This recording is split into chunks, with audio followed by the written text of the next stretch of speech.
Hello and welcome back to our channel. So today in our video we are going to learn about how you can redeem your iTunes gift card. So without wasting much of our time, let's dive into the video.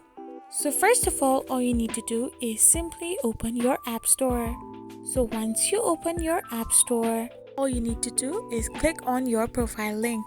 So once you press on your profile, now simply tap on the redeem gift card option. So once you do this, you can simply enter your gift card code or use the camera app to redeem your App Store and iTunes gift card.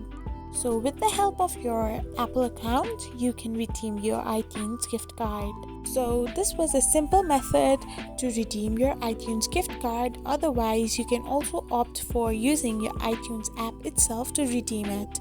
I hope you found this video helpful, so don't forget to hit that subscribe button and do give us a thumbs up. We will be back again with these informative videos.